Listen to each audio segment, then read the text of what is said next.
আসসালামু আলাইকুম স্যার। ওয়ালাইকুম আসসালাম। স্যার শুরু করে দেন স্যার, 35 বাজে গেছে তো স্যার। শুরু করে দেবো। শুরু করে পার্টিসিপেন্ট দেন 25। স্যার, আস্তে আস্তে জয়েন করবে স্যার। আচ্ছা ঠিক আছে। Today we shall discuss antiarrhythmic drugs first. Arrhythmia সম্পর্কে আইডিয়া আছে তোমাদের? স্যার মোটামুটি আছে স্যার। কি কি বোঝো এরিথমিয়া মানে? হার্টের রেট বা রিদমে যদি প্রবলেম হয়। স্যার হ্যাঁ বলো।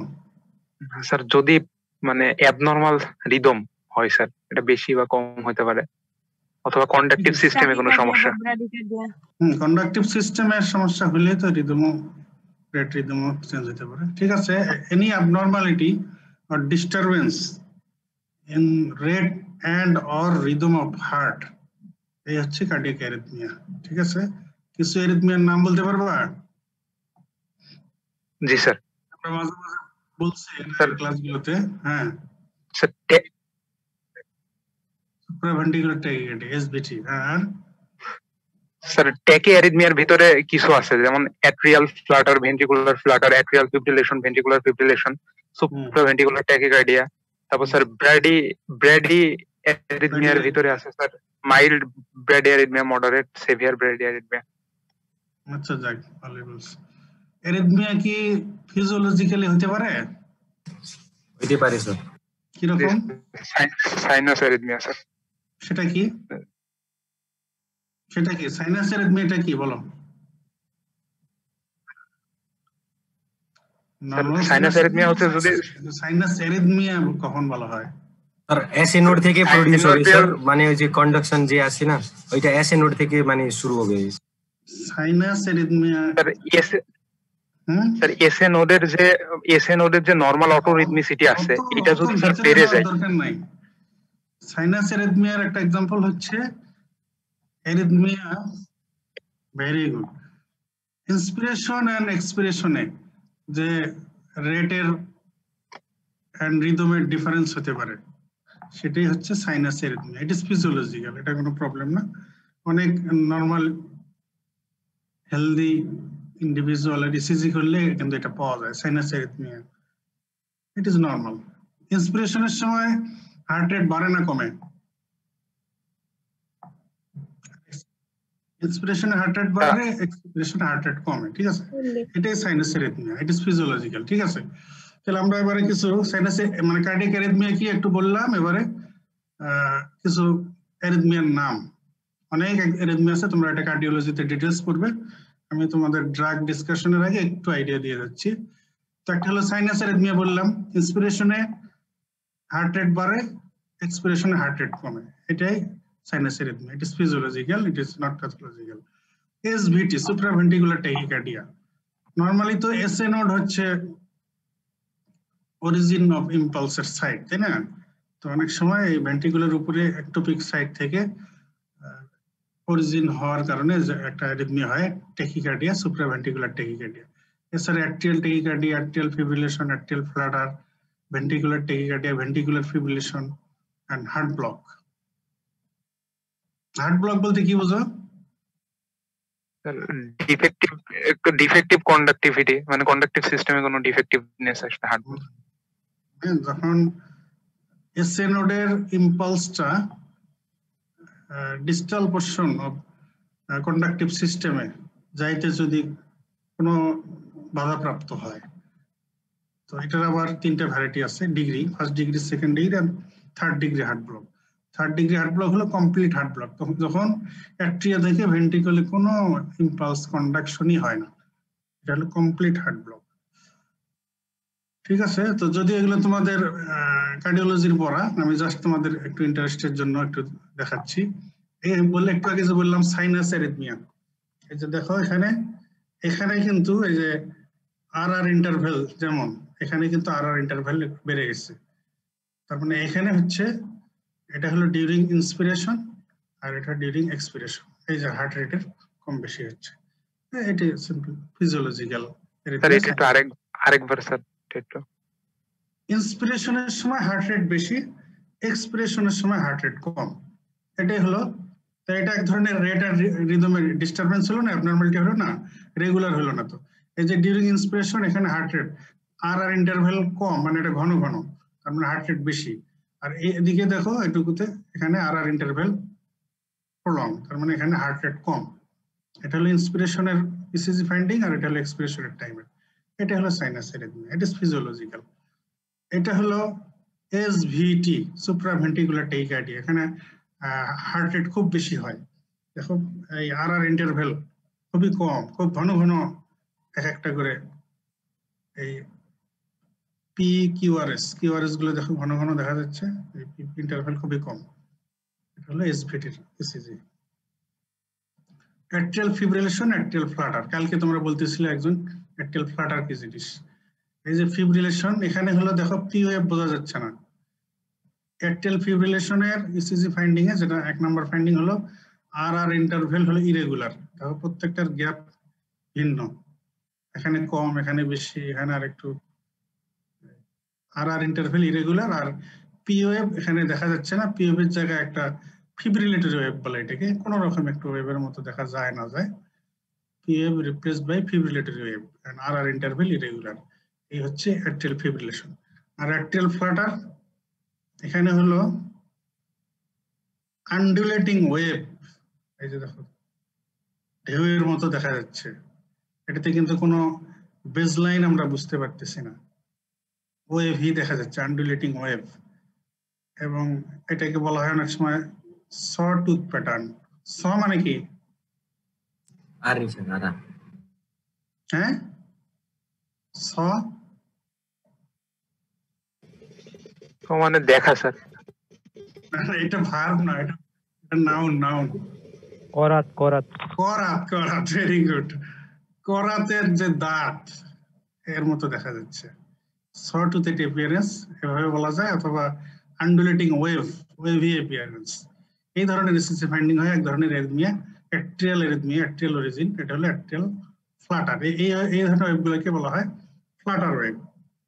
যাই হোক, এবার হলো ভেন্ট্রিকুলার ট্যাকিকার্ডিয়া। আমরা যেমন অ্যাট্রিয়াল ট্যাকিকার্ডিয়া, সুপ্রাভেন্ট্রিকুলার ট্যাকিকার্ডিয়া বললাম, এবার হলো ভেন্ট্রিকুলার ট্যাকিকার্ডিয়া। এটা কিন্তু অ্যাকিউট এমআই এর একটা common complication, ventricular tachycardia. Acute MI এর কমপ্লিকেশন হিসাবে ভেন্ট্রিকুলার ট্যাকিকার্ডিয়া হয়। ইনিশিয়ালি ভেন্ট্রিকুলার ট্যাকিকার্ডিয়া মানে তখন ভেন্ট্রিকুলার একটোপিক সাইড থেকে বিট অরিজিন হওয়া শুরু করে, এবং তখন এই যে এদের কিউআরএস কমপ্লেক্স গুলো ওয়াইড হয়। নর্মালি যেরকম হয় তার চাইতে কিন্তু ওয়াইড। তো ভেন্ট্রিকুলার ট্যাকিকার্ডিয়া, এবং ভেন্ট্রিকুলার ট্যাকিকার্ডিয়া যার ডেভেলপ করে তার খুবই রিস্ক থাকে যে ইট মে টার্ন ইনটু ভেন্ট্রিকুলার ফিব্রিলেশন। এরপরেরটাতে আমরা যাই যে যখন ফিব্রিলেশন হয়ে যায় তখন ভেন্ট্রিকুলার মাসেল মানে কার্ডিয়াক মাসেল ফাইবার প্রত্যেকটা একটা আরেকটার সঙ্গে কোনো কোঅর্ডিনেশন থাকে না, যে যার মতো ফিব্রিলেটরি কন্ট্রাকশন করে। এই জন্য এই ইসিজির কোনো রেগুলারিটি নাই, কোনো ঠিক নাই, এলোমেলো। প্রত্যেকটা ওয়েভ যে যার মতো, প্রত্যেকটা ভেন্ট্রিকুলার মাসেল ফাইবার আলাদা আলাদা ভাবে কন্ট্রাক্ট করে, কোনো কোঅর্ডিনেশন থাকে না। এজন্য কোনো এটার দ্বারা কোনো effective stroke volume cardiac output হয় না পেশেন্ট। কিন্তু ভেন্ট্রিকুলার ফিব্রিলেশন হয়ে পেশেন্টের এই অ্যাকিউট এমআই এর কমপ্লিকেশন হয়ে ভেন্ট্রিকুলার ফিব্রিলেশন হয়ে পেশেন্টের অনেক সময় সাডেন কার্ডিয়াক ডেথ হয়ে যায়। হার্ট ব্লক বলছিলাম, first degree, second degree, third degree. আমি এখানে শুধু তোমাদের থার্ড ডিগ্রিটা একটু দেখিয়েছি। Complete heart block, third degree heart block মানে হলো অ্যাট্রিয়াল ভেন্ট্রিকল এর মধ্যে কোনো কন্ডাকশনের দিক দিয়ে কোনো কোঅর্ডিনেশন নেই। অ্যাট্রিয়াল যে ইম্পালস অ্যাট্রিয়া থেকে এভি নোড দিয়ে যে ভেন্ট্রিকুলার কন্ডাকশন হওয়ার কথা নরমালি, এখানে কমপ্লিটলি ব্লক। এই জন্য অ্যাট্রিয়ার মতো কন্ট্রাকশন করে, ভেন্ট্রিকুলার মতো কন্ট্রাকশন করে। সেই জন্য এখানে অ্যাট্রিয়াল কন্ট্রাকশনের যে ECG finding, that is POF. এই যে পিওএফ সে তার মতো, আর ভেন্ট্রিকুল কন্ট্রাকশন করতেছে তার মতো, আলাদা যার আলাদা আলাদা ফাইন্ডিং চলে আসছে। নর্মালি তো পিওএফ ফলোড বাই কিউআরএস, এই পিওএফ দেখা যাচ্ছে কিন্তু এরপরে কোনো কিউআরএস নাই। তার মানে অ্যাট্রিয়া আর ভেন্ট্রিকুলার মধ্যে কোনো কমপ্লিটলি ব্লক, অ্যাট্রিয়া থেকে ইম্পালস ভেন্ট্রিকুলার পাস করতেছে না। তো ঠিক আছে, কিছু অ্যারিথমিয়া তোমাদের জাস্ট ইন্টারেস্টের জন্য আমি দেখাইলাম। এবার আমরা চলে যাই ড্রাগে চলে যাবো। ড্রাগে তার আগে তোমাদের ড্রাগ বুঝতে হলে ড্রাগের মেকানিজম, অ্যান্টিঅ্যারিথমিক ড্রাগের মেকানিজম বুঝতে হলে একটু লাগবে তোমাদের physiology. Action potential of SA node মনে আছে? হ্যাঁ কি বললে? Pre potential. What are the phases of action potential of SA node? দেখো এই ফিগারটা আমরা দেখিয়েছি diagram. Phase 0, phase 1, phase 2, phase 3 and phase 4. These are the 4 phases of action potential of SA node. Phase 0, phase 1, phase 2, phase 3 and phase 4. Phase 0 হয় কি জন্য? Phase 0 depolarisation. Depolarisation তো বটে, এটা কোন ইলেকট্রোলাইটের জন্য হয়? Sodium in rapid depolarization due to sodium influx. SA নোডের সেলে সোডিয়াম ঢোকে, এই কারণে র্যাপিড ডিপোলারাইজেশন হয়ে যায়। This is phase 0। এরপরে ফেজ 1 শুরু হয়ে গেল। এটা কি জন্য হয়? এটা potassium outflux, rapid potassium outflux. First rapid potassium outflux or outflow. First rapid potassium outflow. First rapid depolarization due to potassium outflow. Repolarization start হয়ে গেল। এর ফার্স্ট র্যাপিড পোরশন যেটা ডিউ টু পটাশিয়াম আউটফ্লো। এখন repolarisation শুরু হয়ে গেছে, এর মাঝে আবার স্লো ক্যালসিয়াম চ্যানেল ওপেনিং হয়ে ক্যালসিয়াম আবার ইনফ্লো হইতে থাকে। এই জন্য যে রিপোলারাইজেশন হচ্ছিল ওইটাতে আবার একটু ডিলে হয়ে গেল, প্লেটুর মতো হয়ে গেল। তাহলে phase 2, this is phase 2. Phase 2 is due to slow calcium inflow. Phase 2 শেষ হয়ে গেল, এরপরে ওই যেটা চলছিল, তাহলে এবারে এর second portion, second rapid repolarization due to potassium outflow. এই হচ্ছে ফেজ 3। তো ফেজ 3 শেষ হয়ে গেল, এরপরে যখন ফুললি রিপোলারাইজড স্টেট স্টার্ট হয়ে গেল তখন এটাকে বলা হবে phase 4. Phase 4 begins with fully repolarized state up to starting of next action potential. Then phase 0 is rapid depolarization due to sodium inflow. Phase 1 is initial rapid repolarization due to potassium outflow. Phase 2 is delay in repolarization due to slow calcium inflow. And phase 3 is second rapid repolarization due to potassium outflow. And phase 4 starts with fully repolarized state up to next action potential. এখন আচ্ছা এই ছবিটা যখন আছে এখানে একটু বলে ফেলি। অ্যান্টিঅ্যারিথমিক ড্রাগস কে ক্লাসিফাই করা হয়েছে class 1, class 2, class 3 and class 4। ঠিক আছে, class 1, class 2, class 3 and class 4 antiarrhythmic drugs, এই চারটা মেইন গ্রুপ। এছাড়া আদার্স কিছু আছে। তো এখানে এই এক এক গ্রুপের ড্রাগ গুলো এক এক phase of action potential of SA নোডে মেইনলি তাদের অ্যাকশন শো করে। যেমন ফেজ 0, ফেজ 0তে 0 কে ইন্টারফেয়ার করে মূলত হচ্ছে ক্লাস 1 গ্রুপের ড্রাগ গুলো। তার মানে তারা মূলত সোডিয়াম ইনফ্লো কে ইন্টারফেয়ার করে কাজ করে, যেহেতু এই ফেজটা হয় ডিউ টু সোডিয়াম ইনফ্লো। তাহলে ফেজ 0 ইন্টারফেয়ার করে কাজ করে ক্লাস 1। এরপরে ফেজ 4 কে ইন্টারফেয়ার করে কাজ করে ক্লাস 2। ফেজ 4 কে ইন্টারফেয়ার করে কাজ করে ক্লাস 2। আর ফেজ 3 কে ইন্টারফেয়ার করে কাজ করে ক্লাস 3। আর ফেজ 2 কে ইন্টারফেয়ার করে কাজ করে ক্লাস 4। আমরা এবার একটু যাই ডিসকাশনে, স্লাইড প্রেজেন্টেশন। বলতেছিলাম যেটা phase 0 rapid depolarization due to sodium inflow. Phase 1 initial rapid repolarization due to potassium outflow. Phase 2 delay in depolarization due to slow calcium inflow. Phase 3 is second rapid repolarization due to potassium outflow. And phase 4 begins with fully repolarized state up to starting up next action potential. এবারে anti arrhythmic drugs এর classification যেটা বলতেছিলাম, যে সায়েন্টিস্টরা এই ক্লাসিফিকেশনটা দিয়েছেন তাদের নাম অনুযায়ী এটার নাম দেওয়া হয়েছে Vaughan Williams classification of antiarrhythmic drugs. Vaughan Williams classification, class 1, class 2, class 3, class 4। Class 1 এর আবার সাব ক্লাস আছে, class 1A, class 1B, class 1C, and there are some other antiarrhythmic drugs যেগুলো এই ক্লাসিফিকেশনে ফেলানো হয়নি, এর বাইরে।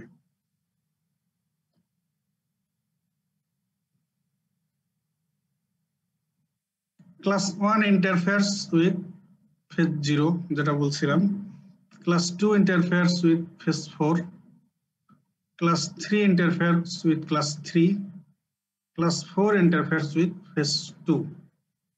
তাহলে ক্লাস 1 interferes phase 0 তার মানে হলো সোডিয়াম ইনফ্লো, এটাকে ইন্টারফেয়ার করে class 1। Class 2 interfere phase 4, class 1 interfere phase 0, that is sodium inflow, class 2 interfere phase 4। তো এটা কোনো ইলেকট্রোলাইট না, এটা মূলত হলো অ্যাড্রেনার্জিক ডিসচার্জকে ইন্টারফেয়ার করে ক্লাস 2। এই গ্রুপের মধ্যে বিটা ব্লকার গুলো আছে। ক্লাস 3 হচ্ছে ইন্টারফেয়ার করে class phase 4, phase 3, class 3 interfere phase 3। তো ক্লাস 3 তে যে ড্রাগ গুলো আছে এগুলো হলো অ্যামাইডারন, ডনিড্রান, এরা ইন্টারফেয়ার করে হচ্ছে potassium current, potassium. And class 4 interfere class phase 2, এটা ফেজ 2 যেহেতু স্লো ক্যালসিয়াম চ্যানেল ইনফ্লোর কারণে হয়, তার মানে হলো ক্লাস 4 গ্রুপের যে ড্রাগ গুলো তারা ক্যালসিয়াম চ্যানেলকে ব্লক করে কাজ করে। অ্যাকচুয়ালি এই গ্রুপের ড্রাগ গুলো হচ্ছে ক্যালসিয়াম চ্যানেল ব্লকার। আমরা ক্যালসিয়াম চ্যানেল ব্লকার পড়ানোর সময় বলেছিলাম যে কিছু calcium channel blocker cardiac arrhythmia, ট্যাকিঅ্যারিথমিয়াতে ইউজ হয়, মনে আছে? Verapamil, diltiazem. Very good, that is rate limiting calcium channel blocker. তারা যেহেতু হার্ট রেটকে লিমিট করে, কমায়, এই গ্রুপে হলো এই class 4 antiarrhythmic drug calcium channel blocker. এরা ফেজ 2 তে স্লো ক্যালসিয়াম চ্যানেল ইনফ্লো এটাকে ব্লক করে দেয়, ক্যালসিয়াম চ্যানেল ব্লক করে দেয়। এছাড়া আদার্স এর মধ্যে অ্যাট্রোপিন, ডিগক্সিন, অ্যাডিনোসিন এসব ড্রাগ আছে। তো ক্লাস 1 এর যে আবার সাব ক্লাস সেটা আবার একটু বলি আমরা। Class 1A, class 1B, class 1C। তো আসলে ক্লাস 1 এর সবাই তো সোডিয়াম চ্যানেল ব্লক করেই কাজ করে, যেহেতু তারা র্যাপিড ডিপোলারাইজেশন, যেহেতু সোডিয়াম ইনফ্লো এটাকে ইন্টারফেয়ার করতেছে। ফেজ 0 ডিপোলারাইজেশনকে এটা স্লো করে দিচ্ছে তারা, এজন্য এই ইফেক্টটাকে বলা হচ্ছে মেমব্রেন স্টেবিলাইজিং ইফেক্ট। তো 1A গ্রুপে ওগুলোকে ফেলানো হয়েছে যে যারা lengthen action potential duration and refractoriness, example quinidine, disopyramide and procainamide. আর ক্লাস 1B তে হলো যারা shorten action potential and refractoriness, এই গ্রুপের মধ্যে আছে লিগনোকেইন এন্ড মেকজিলেটিন। ক্লাস 1C এদের হচ্ছে negligible effect on action potential duration and refractoriness, এই গ্রুপের মধ্যে ফ্লিকেনাইড এন্ড প্রোপাফেরন। তাহলে ক্লাস 1 এরা sodium channel blocking effect, phase 0 ডিপোলারাইজেশনকে স্লো করে দেয়, that is their membrane stabilising effect. Class 1 এর মধ্যে কুইনিডিন, ডাইসোপাইরামাইড, প্রোকেইনামাইড। ক্লাস 1B এর মধ্যে লিগনোকেইন, মেকজিলেটিন। ক্লাস 1C এর মধ্যে ফ্লিকেনাইড এন্ড প্রোপাফেনন। স্যার রিফ্র্যাক্টরিনেসটা কি? রিফ্র্যাক্টরি পিরিয়ড পড়ছো না ফিজিওলজিতে, মনে আছে? Refractory, what is refractory period বলো? স্যার ভুলে গেছি। ভুলে গেছো? বলো, এনিবডি বলো।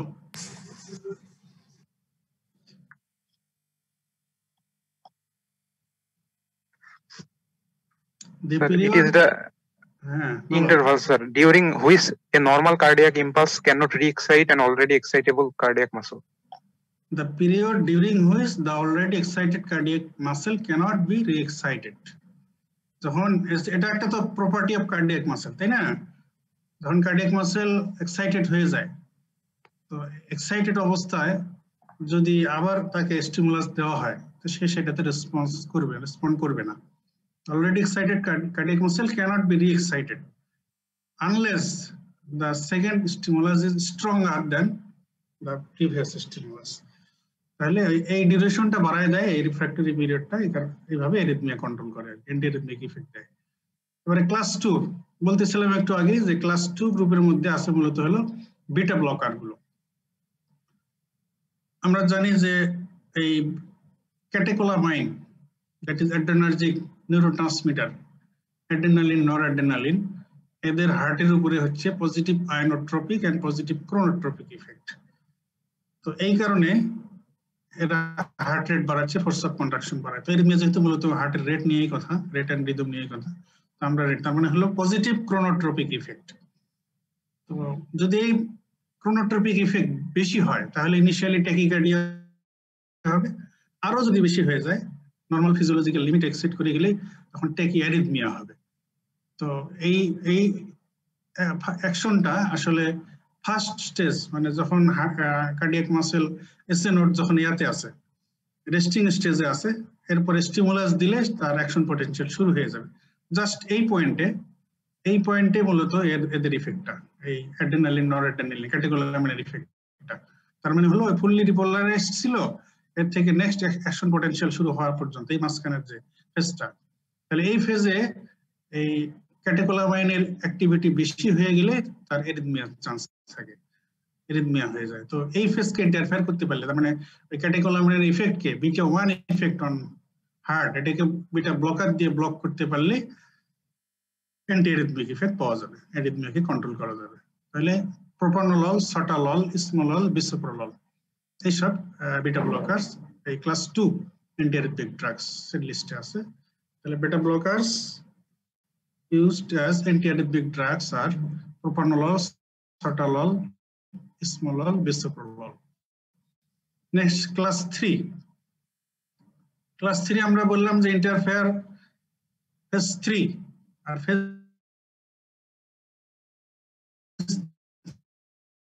3 কে ইনহিবিট করে দেয়। তো এখানে একটা স্পেশাল নাম আছে, বড় একটা নাম, inhibit rapidly activating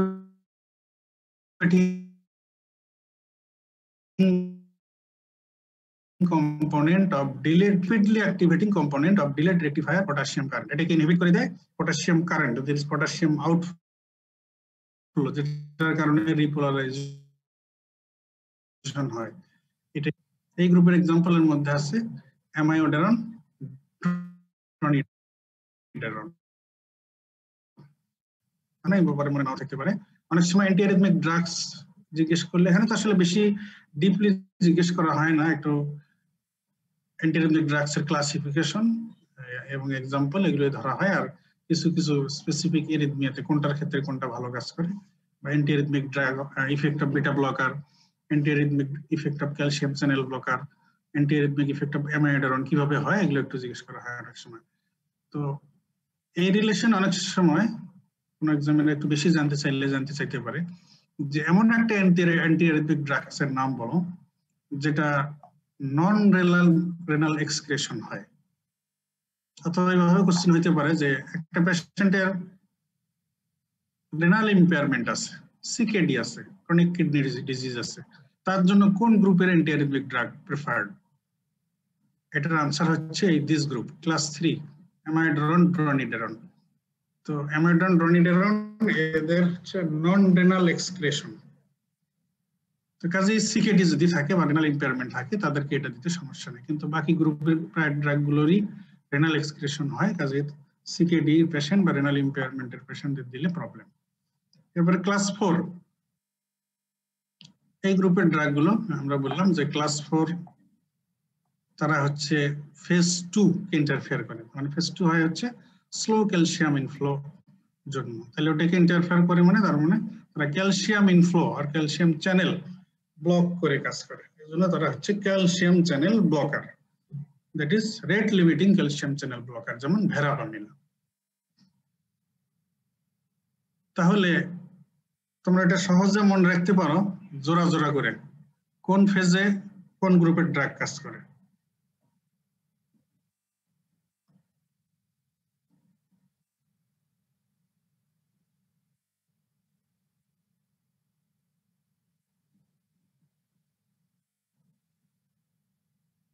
এই যে দেখো 10243342 102433 and 42 তার মানে ক্লাস 1 ইন্টারফেয়ার করে ফেজ 0, ক্লাস 2 ইন্টারফেয়ার করে ফেজ 4, ক্লাস 3 ইন্টারফেয়ার করে ফেজ 3, ক্লাস 4 ইন্টারফেয়ার করে ফেজ 2 10243342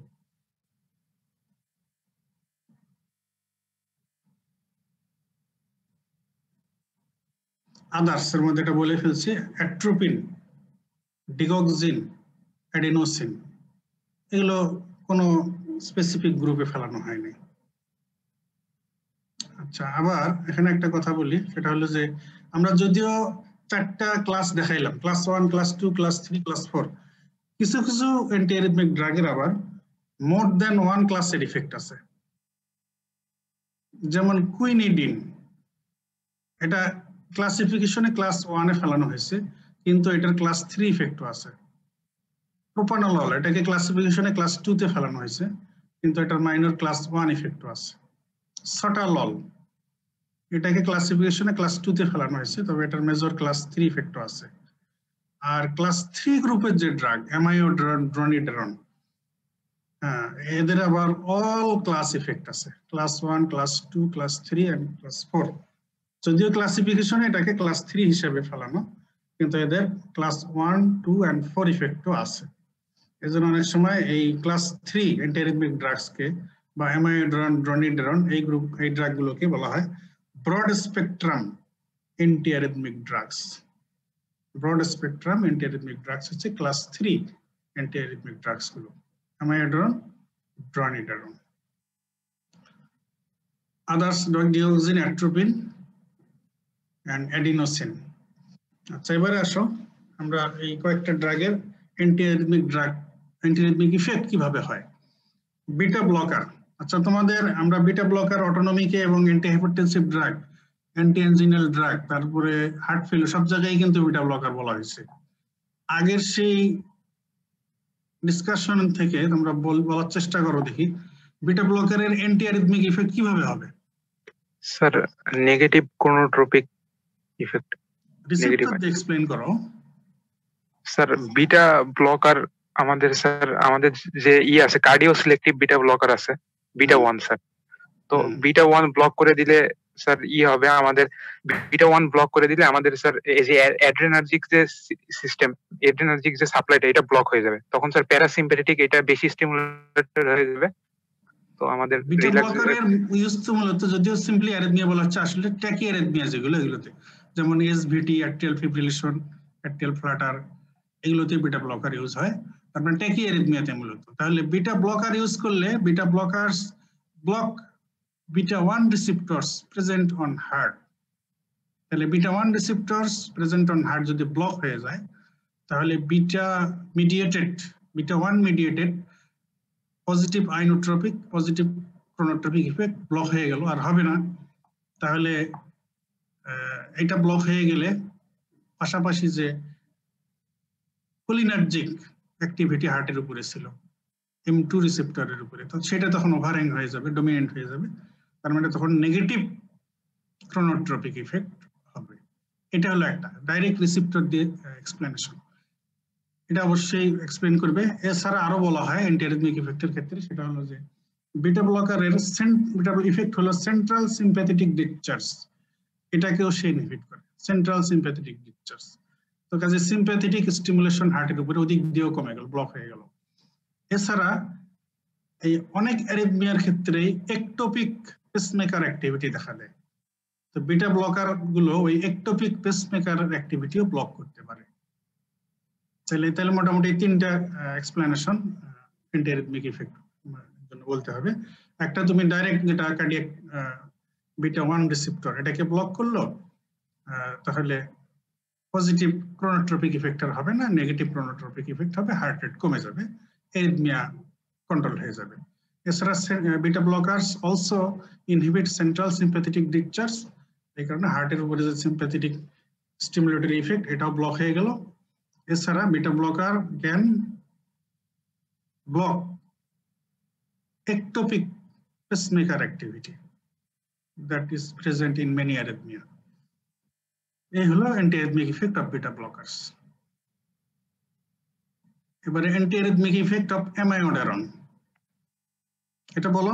এটা আমরা ক্লাসিফিকেশনের কথার ভিতরে বলে ফেলছি, ওই কথাটাই জাস্ট সাজায় বলো। কি মনে করতে পারছো? কোন গ্রুপের ড্রাগ অ্যামাইনোডারন? Class 3 class 3। তাহলে ক্লাস 3 ইন্টারফেয়ারস ফেজ 3 স্যার, ফেজ 3 আমি তো বললাম 1 Class 0 3 2 4 3 3 4 2 3 3। তাহলে অ্যামাইনোডারন ক্লাস 3 অ্যান্টিঅ্যারিথমিক ড্রাগস।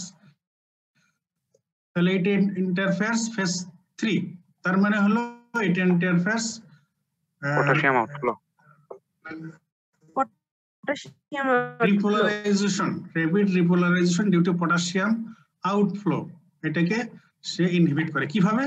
ওই যে একটা বড় নাম বললাম, inhibit rapidly activating component of potassium current, delayed rectifier potassium current.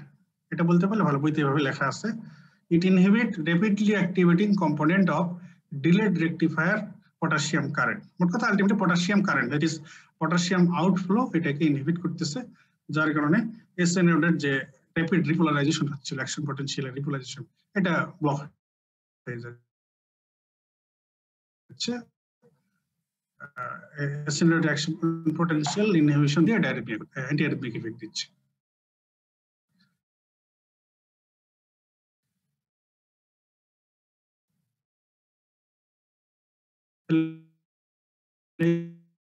এই হচ্ছে অ্যান্টিঅ্যারিথমিক ইফেক্ট অফ অ্যামাইনোডারন। এবার antiarrhythmic effect of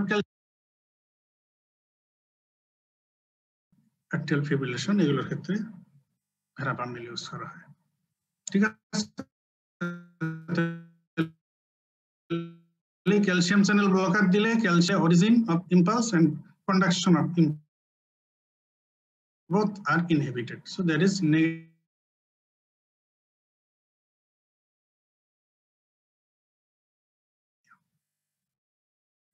thus calcium channel blocker exerts antiarrhythmic effect.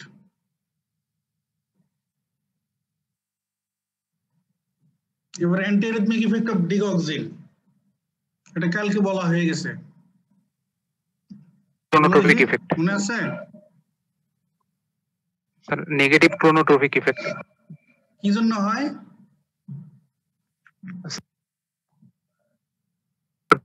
ভ্যাগাল যে নার্ভাস সিস্টেম আছে, ভেরি গুড, ভ্যাগাল নার্ভাস সিস্টেম। ডিগক্সিনের যে, হ্যাঁ ভ্যাগাল, thank you. ডিগক্সিনের effect আমরা দুই ভাগ করে দেখিয়েছি না, একদিকে হলো ওই যে সোডিয়াম পটাশিয়াম এটিপেজ ইনহিবিট করে, সোডিয়াম পটাশিয়াম পাম্পকে ইনহিবিট করে আলটিমেটলি ফোর্স অফ কন্ট্রাকশন বাড়িয়ে দেয়, আর আবার আরেকদিকে কন্ট্রাকশন বাড়তে বাড়তে আবার ট্যাকিঅ্যারিথমিয়া হয়ে যেতে পারে। এদিকে একদিকে ইলেকট্রোলাইট রিঅ্যারেঞ্জমেন্টের জন্য এই ইফেক্ট, আর অন্যদিকে ইফেক্ট হলো digoxin stimulates vagus nerve, digoxin causes vagal stimulation, আর ভ্যাগাল স্টিমুলেশন হয়ে গেলে কি হবে? Negative chronotropic effect, reduction of heart rate. So heart rate reduction হয়ে গেলে ট্যাকিঅ্যারিথমিয়া কন্ট্রোল হয়ে যাবে। তাহলে এই হচ্ছে ডিগক্সিনের অ্যান্টিঅ্যারিথমিক ইফেক্ট।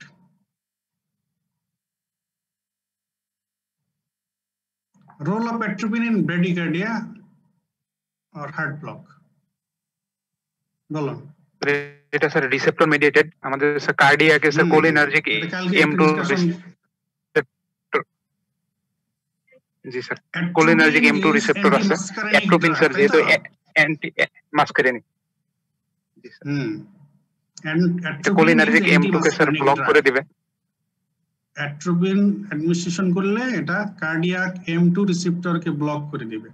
তো কার্ডিয়াক M2 রিসেপ্টর ব্লক হয়ে গেলে তাহলে M2 এর যে effect, negative chronotropic negative inotropic effect, M2 এটা ব্লক হয়ে গেল, নেগেটিভ ইফেক্টটা ব্লক হয়ে গেল। তাহলে এখন অপোজিট ইফেক্ট যেটা দ্যাট ইজ ক্যাটেকোলামাইনের ইফেক্ট, অ্যাড্রেনালিন নরঅ্যাড্রেনালিনের ইফেক্ট, এটা যখন ডমিনেন্ট হয়ে যাবে তখন এটা positive inotropic positive chronotropic effect দিবে। তাহলে ব্রেডিকার্ডিয়া আর হার্ট ব্লকের ক্ষেত্রে হার্ট যে কম থাকে এই হার্ট রেট এই অ্যাড্রেনার্জিক ইফেক্টের কারণে বেড়ে যাবে। তাহলে অ্যাট্রোপিন মাসকারেনিক 2 রিসেপ্টর ব্লক করে দিয়ে হার্ট রেট কমানোর ইফেক্টটাকে ব্লক করে রাখলো, তখন অটোমেটিক্যালি রিভার্স ইফেক্ট সেটা ডমিনেন্ট হয়ে যাবে, অ্যাড্রেনার্জিক ইফেক্ট, যেটা হার্ট রেট বেড়ে যাবে, হার্ট ব্লক ইমপ্রুভ করবে। আচ্ছা, এবারে একটা ছোট্ট একটা ড্রাগ, এটা কয়েক বছর থেকে ইউজ হচ্ছে, নতুন ড্রাগ, এখন আর নতুন নাই, অনেক কয়েক বছর তো হয়ে গেল। এটাও কিন্তু এই রুটিন ক্লাসিফিকেশন যেটা আমরা দেখাইলাম, ভগান উইলিয়ামস ক্লাসিফিকেশন, তার মধ্যে নাই, কিন্তু এটা কিন্তু খুব বেশি ইউজ হয়। এই আগে যেসব ড্রাগ ইউজ হইতো স্পেশালি এসভিটি অ্যাট্রিয়াল ফিব্রিলেশন, এগুলোর ট্রিটমেন্টে, এর মধ্যে এসভিটিটা ইম্পর্টেন্ট, সুপ্রাভেন্ট্রিকুলার ট্যাকিকার্ডিয়া। আগে সুপ্রাভেন্ট্রিকুলার ট্যাকিকার্ডিয়া হলে either digoxin or beta blocker or calcium channel blocker এগুলো ইউজ হইতো। অ্যাডিনোসিন আসার পরে এখন ফার্স্ট ড্রাগ যেটা চুজ করা হয় এসভিটি ট্রিটমেন্টের জন্য সেটা হচ্ছে অ্যাডিনোসিন। এটা একটা এন্ডোজেনাস পিউরিন নিউক্লিওটাইড। এটার ইফেক্ট হচ্ছে slowing of atrioventricular conduction. It also dilates coronary and peripheral arteries. এছাড়া এটার ব্রঙ্কোস্পাস্টিক ইফেক্টও আছে। তাহলে যে ইফেক্টের কারণে এটা এসভিটি তে ইউজ হয় সেটা হচ্ছে it causes slowing of atrioventricular conduction. SVT তে তো অনেক বেশি হার্ট রেট থাকে, ইসিজি তে দেখা যাচ্ছে একদম ঘন ঘন ওয়েভ, ঘন ঘন ওয়েভ। তো অ্যাট্রিওভেন্ট্রিকুলার কন্ট্রাকশন কমিয়ে দিতে পারলে, স্লো করে দিতে পারলে তখন হার্ট রেট কমে আসবে। আর এগুলো additional effect, coronary peripheral artery direct করে, ব্রঙ্কোস্পাজম করে, এটা আবার অনেকের ক্ষেত্রে সাইড ইফেক্ট হয়। এডিনোসিন ইউজ করলে এজন্য অ্যাজমার হিস্ট্রি দিতে হয় এডিনোসিন দেওয়ার আগে। ব্রঙ্কোস্পাজম হয়, অনেকের হুইজ ডিসপনিয়া হয়, আবার চেস্ট ডিসকমফোর্ট এগুলো হয়। মেটাবলিজম বাই এডিনোসিন ডিঅ্যামাইনেজ এনজাইম দ্বারা র্যাপিডলি ব্রেকডাউন হয়। আচ্ছা, এটা কোন রুটে দেওয়া হতে পারে বলো দেখি, তোমাদের কি মনে হয়? Adenosine SVT, sudden onset of SVT, এটা কিন্তু পেশেন্টের জন্য খুব troublesome. IV sir, IV very good, IV তো দিতে হয়। এখন এই ড্রাগটার ডিউরেশন অফ মানে টি হাফ কেমন হতে পারে বলো দেখি? হাফ লাইফ কেমন? খুব কম স্যার, র‍্যাপিড মেটাবলিজম হয়। Rapid breakdown by adenosine deaminase. হ্যাঁ, কম বলতে কতক্ষণ হতে পারে বলো? few minutes sir, few seconds, few minutes এরকম। very short duration of action, very short t-half। এটা t-half হচ্ছে less than 2 seconds only, ঠিক আছে?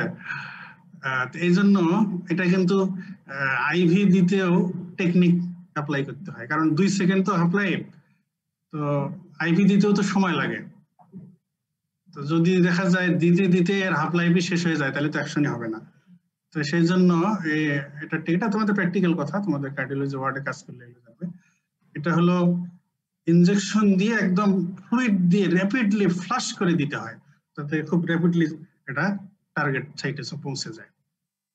তো ঠিক আছে, এখন ইউজেস অফ অ্যাডিনোসিন আমি বলে ফেললাম, এটার ইউজ হচ্ছে এসভিটি।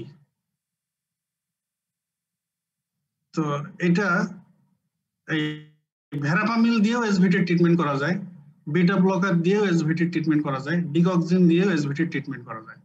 তবে একটা প্রবলেম হলো এই এসভিটির ইসিজি ফাইন্ডিং আর ভিটি মানে ভেন্ট্রিকুলার ট্যাকিকার্ডিয়ার ইসিজি ফাইন্ডিং অনেক সময় ডিফারেন্সিয়েট করা ডিফিকাল্ট হয়ে যায়। তো সেই ক্ষেত্রে এসভিটির হোক আর ভিটি হোক, যদি এডিনোসিন দেওয়া হয় তাহলে এসভিটি হলে তো ইমপ্রুভমেন্ট হবে, ভিটি হলে ইমপ্রুভমেন্ট হবে না, কিন্তু আবার কোনো ডিটেরিয়েশনও করবে না সে। কিন্তু ভেরাপামিল যে আবার একটা অল্টারনেটিভ ট্রিটমেন্ট যেটা এসভিটির জন্য ইফেক্টিভ, কিন্তু ভিটির জন্য ভেন্ট্রিকুলার ট্যাকিকার্ডিয়াতে যদি আবার ভেরাপামিল দেওয়া হয়, যেহেতু এটা negatively inotropic and chronotropic effect show করবে, ভিটির জন্য কিন্তু এটা খুবই ডেঞ্জারাস। সেই জন্য কনফিউশন থাকলে নিয়ম হলো যে এডিনোসিন দিয়ে ট্রিটমেন্ট করতে হবে। এটা এসবিটি হোক আর ভিটি হোক, যদি আমরা বুঝতে না পারা যায়। তো এসবিটি হলে এডিনোসিন দিলে ইমপ্রুভমেন্ট হবে, ভিটি হলে ইমপ্রুভমেন্ট হবে না, আবার কোনো প্রবলেম হবে না। কিন্তু ভেরাপামিল দিলে এসবিটির জন্য এটা হেল্পফুল হবে, কিন্তু ভিটির জন্য এটা ডেঞ্জারাস হবে, যেহেতু এটা নেগেটিভলি আইনোট্রপিক। কিন্তু অ্যাডিনোসিন নেগেটিভলি আইনোট্রপিকও না, আবার এটা শর্ট অ্যাক্টিং, কাজে এটার অ্যাকশন তো শর্ট থাকবে। Principles of antiarrhythmic drug therapy. Arrhythmia, cardiac arrhythmia পেয়ে গেলেই যে আমাদেরকে অলওয়েজ ড্রাগ দিতে হবে তা কিন্তু না। many arrhythmias are only for short time, that is temporary. কোনো কারণে ইভেন অ্যাংজাইটি, টেনশন এগুলোর কারণে টেম্পোরারি কারো কারো এরিথমিয়া হয়। Smoking, taking tea, coffee, alcohol এগুলোর কারণেও টেম্পোরারিলি অ্যারিথমিয়া হতে পারে। তো কাজেই এই টেম্পোরারি অ্যারিথমিয়ার ক্ষেত্রে it is recommended not to prescribe antiarrhythmic drug. Temporary অ্যারিথমিয়ার ক্ষেত্রে ওই কন্ডিশন গুলা কন্ট্রোল করতে হবে। অ্যাংজাইটি রিমুভ করো, টেনশন রিমুভ করো, স্মোকিং, অ্যালকোহল, টি, কফি এগুলো এটা গিভ আপ করে দেখ, তাহলে দেখা যাবে যে অ্যারিথমিয়া কন্ট্রোল হয়ে যাবে। তো এই জন্য অ্যারিথমিয়া পাইলে যে ড্রাগ দিতে হবে তা না, এটা হলো একটা প্রিন্সিপাল। অ্যানাদার প্রিন্সিপাল হচ্ছে যে কোনো অ্যারিথমিয়ার ক্ষেত্রে অ্যান্টিঅ্যারিথমিক ড্রাগ প্রেসক্রাইব করার আগে দেখতে হবে যে তার আদার কোনো এমন ডিজিজ কন্ডিশন আছে কিনা যেটার কারণে অ্যারিথমিয়া হতে পারে। যেমন হাইপারথাইরয়েডিজম, এটা একটা ইম্পর্টেন্ট কন্ডিশন যেটাতে কার্ডিয়াক অ্যারিথমিয়া হয়, ট্যাকিঅ্যারিথমিয়া হয়, অ্যাট্রিয়াল ফিব্রিলেশন হয়, অ্যাট্রিয়াল ট্যাকিকার্ডিয়া, অ্যাট্রিয়াল একটোপিক এগুলো হয়। তো এই ক্ষেত্রে অ্যান্টিঅ্যারিথমিক ড্রাগ যদি দেওয়া একেবারে ইমার্জেন্সি না হয় তো বেটার টু অ্যাভয়েড। তো হাইপারথাইরয়েডিজম কন্ট্রোল করে দিলে, হরমোন লেভেল নর্মাল হয়ে আসলে দেখা যাবে যে তার অ্যারিথমিয়া থাকবে না। এই জন্য তাহলে এক নম্বর কথা হলো যে অ্যান্টিঅ্যারিথমিক ড্রাগ অ্যারিথমিয়া পাইলেই দিতে হবে তা নয়, বরং দেখতে হবে যে এটা টেম্পোরারি অ্যারিথমিয়া কিনা। যদি টেম্পোরারি হয় তাহলে কি কারণে টেম্পোরারি অ্যারিথমিয়া হচ্ছে এগুলোকে ম্যানেজ করা। দুই নম্বর হলো যদি কোনো প্যাথোলজি, কোনো ডিজিজ কন্ডিশন তার থাকে যেটার কারণে অ্যারিথমিয়া হতে পারে, এটা এরকম কিছু খুঁজতে হবে, পাওয়া গেলে সেটা ট্রিটমেন্ট করতে হবে। ইসকেমিক হার্ট ডিজিজের কারণে অনেক ischemic heart disease temporary arrhythmia হতে পারে, তো সেই ট্রিটমেন্ট দিলে তার অ্যারিথমিয়া অ্যান্টিঅ্যারিথমিক ড্রাগ নাও লাগতে পারে। আর যখন দেখা যাচ্ছে যে অ্যারিথমিয়া ট্রিটমেন্ট অ্যান্টিঅ্যারিথমিক ড্রাগ দেওয়াই লাগবে, তখন সবকিছু কনফার্ম করে তারপরে দিতে হবে। আর একটা ভাইটাল কথা হলো যে একটু আগে যেটা বললাম, কেন কনফার্মেশন, ইসিজি কনফার্মেশন দরকার। এসভিটি এন্ড ভিটি এই দুইটা ইসিজি অনেক সময় কাছাকাছি হয়ে কনফিউশন হতে পারে। তো সেই ক্ষেত্রে চেষ্টা করতে হবে এটাকে কনফার্ম করার, রিপিটেডলি ইসিজি করে কনফার্ম করার চেষ্টা করতে হবে। তো কনফার্ম করতে পারলে তো সেই হিসেবে ড্রাগ চুজ করে দিতে হবে। আর কনফিউশন থেকে গেলে যেটা বলা হলো যে আগে এডিনোসিন দিতে হবে এসভিটি আর ভিটির ক্ষেত্রে। এডিনোসিন দিলে কন্ট্রোল হয়ে গেলে বোঝা গেল হ্যাঁ এটা এসভিটি ছিল, আর যদি কন্ট্রোল না হয় তখন বুঝতে হবে যে হ্যাঁ এটা ভিটি। তো এই সব, আর যতদিন অ্যান্টিঅ্যারিথমিক ড্রাগ কন্টিনিউ করা প্রয়োজন ততদিন করতে হবে, কারণ antiarrhythmic drug themselves may cause cardiac arrhythmia. Antiarrhythmic drug নিজেরাই আবার অ্যারিথমিয়া করতে পারে। আমরা দেখেছি যে ডিগক্সিন আমরা আজকে দেখাইলাম যে অ্যান্টিঅ্যারিথমিক ড্রাগ হিসেবে, আবার কালকে দেখিয়েছি যে ডিগক্সিনের অ্যাডভার্স ইফেক্ট হিসেবে অনেক ধরনের অ্যারিথমিয়া হয়। এরকম অ্যান্টিঅ্যারিথমিক ড্রাগস গুলো নিজেরাই অ্যারিথমিয়া করতে পারে, যেহেতু তারা আসলে হার্টের অ্যাকশন সিনোডের অ্যাকশন পটেনশিয়ালকে ইন্টারফেয়ার করে কাজ করে, তাহলে তারা নিজেরাও অ্যারিথমিয়া করতে পারে। এই জন্য যতক্ষণ না দিয়ে পারা যায় দেবো, আবার যখন ইমার্জেন্সি হয় তখন তো দিতেই হবে। দেবো যতদিন দরকার ততদিন, যখন আর দরকার নেই তখন স্টপ করে দিতে হবে। আমরা চাই না যে পেশেন্টকে অ্যারিথমিয়ার রিস্কের মধ্যে তাকে রাখবো। Principles of use of antiarrhythmic drugs অনেক সময় জিজ্ঞেস করা হতে পারে বা রিটেনে আসতে পারে, এই জন্য আমি একটু ডিসকাস করলাম। তোমাদের ক্যাটজাং নিয়ে এটা দেওয়া আছে, তোমরা একটু করে নেবে, আমি ডিসকাস করে দিলাম। কি কি ড্রাগ কার্ডিয়াক অ্যারিথমিয়া নিজেরাই করতে পারে? আমরা একটু আগেই এখনই বললাম যে antiarrhythmic drugs themselves may cause cardiac arrhythmia, তাহলে এটা একটা গ্রুপ। এছাড়া স্পারফ্লক্সাসিন, এটা একটা কুইনোলন গ্রুপের অ্যান্টিবায়োটিক। যে গ্রুপে সিপ্রোফ্লক্সাসিন আছে এই গ্রুপের মধ্যে স্পারফ্লক্সাসিনও আছে। তো ইনিশিয়ালি যখন এই ড্রাগটা আসে মার্কেটে তখন কিন্তু খুব ইউজ হচ্ছিল, পরে দেখা যাচ্ছিল যে অনেকের কার্ডিয়াক অ্যারিথমিয়া হচ্ছে। একটা অ্যারিথমিয়ার নাম আছে ম্যালিগন্যান্ট ট্যাকিঅ্যারিথমিয়া টর্সেট ডি পয়েন্টিস। স্পারফ্লক্সাসিনের কারণে ওই অ্যারিথমিয়াটা অনেকের হচ্ছিল, তখন এটা আবার মার্কেট থেকে উইথড্র হয়ে গেছে। এরপরে টারফিনাডিন, এটা একটা অ্যান্টিহিস্টামিন, এটাও যখন প্রথম আসে তখন বেশ ইউজ হচ্ছিল, পরে এক সময় যে ট্যাকিঅ্যারিথমিয়ার কারণে এটাও মার্কেট থেকে উঠে গেছে। তো কুইনিডিন, ডিগক্সিন এগুলো এখনো ইউজ হচ্ছে, ইউজ আছে, তবে ইউজ কমে গেছে আর কি। তাহলে এই হলো কার্ডিয়াক অ্যারিথমিয়া সম্পর্কে কথা ইন জিস্ট।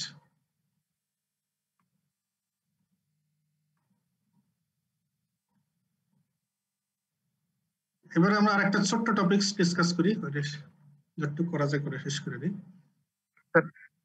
এই ইসকেমিক হার্ট ডিজিজ বা করোনারি আর্টারি ডিজিজ প্রিভিয়াস টপিকে এগুলোর ক্ষেত্রে স্যার, হ্যাঁ প্রিভিয়াস টপিকের একটু কনফিউশন আছে স্যার একটা জায়গায়। স্যার বলুন। আমরা ফিজিওলজিতে যে পড়ছিলাম যে এসএ নোডের অ্যাকশন পটেনশিয়াল, স্যার এসএ নোডের অ্যাকশন পটেনশিয়াল ফিজিওলজিতে স্যার ওর মধ্যে তো অন্যরকম পড়াইছিল। আর ভেন্টিকুলার মাসল ফাইবারের স্যার এসএ নোডের পটেনশিয়াল স্যার ওইখানে ডিপোলারাইজেশন, ভেন্টিকুলার মাসেলের আলাদা তো অ্যাকশন পটেনশিয়াল, ভেন্টিকুলার মাসেল আর এসএ নোডের তো আলাদা। আমরা তো এসএ নোডেরটা দেখাইলাম স্যার, কিন্তু আমাদের এইটাই তো কারণ ভেন্টিকুলার arrhythmia মাসল তো- ফাইবার পড়াইছিল স্যার, মানে যেটা আপনি এসএ arrhythmia নোডেরটা তো দেখাইছেন। মূলত arrhythmia মূলত এসএ নোডের সঙ্গে রিলেটেড, সেজন্য আমরা এসএ নোডেরটাই দেখাইলাম। তোমরা দেখো, বইতে গিয়ে আবার দেখো।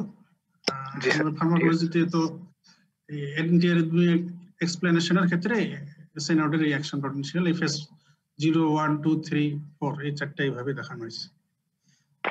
ঠিক আছে, anti ডিসলিপিডেমিক drugs that are used for management of dyslipidemia. What do you mean by dyslipidemia?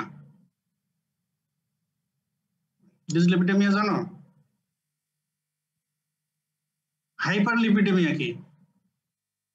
Lipidaemia মানে স্যার Blood-এর লিপোপ্রোটিন, lipidটা বেড়ে যাবে। স্যার লিপোপ্রোটিনটা স্যার বেশি হইতে পারে, একটা হইতে পারে বা অনেকগুলো লিপোপ্রোটিন। হাইপারলিপিডেমিয়া, ব্লাডের lipid simply rise of blood lipid level, আমরা সিম্পলি বলি দ্যাট ইজ হাইপারলিপিডেমিয়া।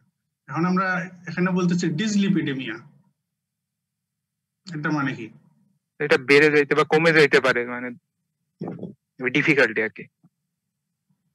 আচ্ছা, এটা বলার ক্ষেত্রে তোমাদের তাহলে আগে একটু বলি যে লিপিড প্রোফাইল দেখা হয় না পেশেন্টের, অনেক পেশেন্টেরই যাদের কার্ডিওভাস্কুলার আর সেরিব্রোভাস্কুলার ডিজিজের রিস্ক আছে, হাইপারটেনশন আছে, ডায়াবেটিস আছে, তাদের প্রায় লিপিড প্রোফাইল এটা দেখা হয়। তার মানে ব্লাডে লিপিডের কি অবস্থা, প্রোফাইলটা কেমন। তো তাতে কয়টা লিপিড দেখা হয় মূলত? চারটা স্যার। Total cholesterol, LDL cholesterol, HDL cholesterol and triglyceride, তাই না? তাহলে এই চারটে দেখা হয়। এখন এই চারটে যে দেখা হয়, এইচডিএল এর মধ্যে এইচডিএলটাকে বলা হচ্ছে ফ্রেন্ড লিপিড, গুড লিপিড, তাই না? বাকিগুলা এলডিএল, ভিএলডিএল, আইডিএল, ট্রাইগ্লিসারাইড এগুলোকে বলা হয় এনিমি লিপিড, হ্যাঁ, ব্যাড লিপিড। তো আমাদের কাম্য হলো এইচডিএল বেশি থাকবে আর এলডিএল, টোটাল কোলেস্টেরল, ট্রাইগ্লিসারাইড এগুলো কম থাকবে, তাই না? এইচডিএল বেশি হওয়া ভালো না কম হওয়া ভালো? বেশি হওয়া ভালো স্যার। বেশি হওয়া ভালো। এইচডিএল বেশি হলে এটা ভালো, আর বাকিগুলো বেশি হওয়া খারাপ। তাহলে আমাদের টার্গেট থাকে এগুলো বাকিগুলো কম রাখা আর এইচডিএল বেশি রাখা। তো এখন আগে হাইপারলিপিডেমিয়া টার্মটা এখনো বলা হয়। তো হাইপারলিপিডিয়া মানে তাহলে ইন জেনারেল বলা হচ্ছে যে rise of blood lipid level. তো এখানে আবার হাইপার বলে আমরা যদি বলি যে লিপিড লোয়ারিং ড্রাগস, হাইপারলিপিডিয়ামিয়া হলে তো তাহলে তো আমাদের ড্রাগের গুলোর নাম দেওয়া উচিত লিপিড লোয়ারিং ড্রাগস। কিন্তু আসলে কি আমরা ব্লাডের লিপিড প্রোফাইলে যে লিপিড গুলো দেখি সবগুলো কি আমরা কমাইতে চাই? আমরা তো সবগুলোকে কমাইতে চাই না, আমরা এইচডিএল কে আমরা বেশি রাখতে চাই, বাকিগুলোকে কমাইতে চাই।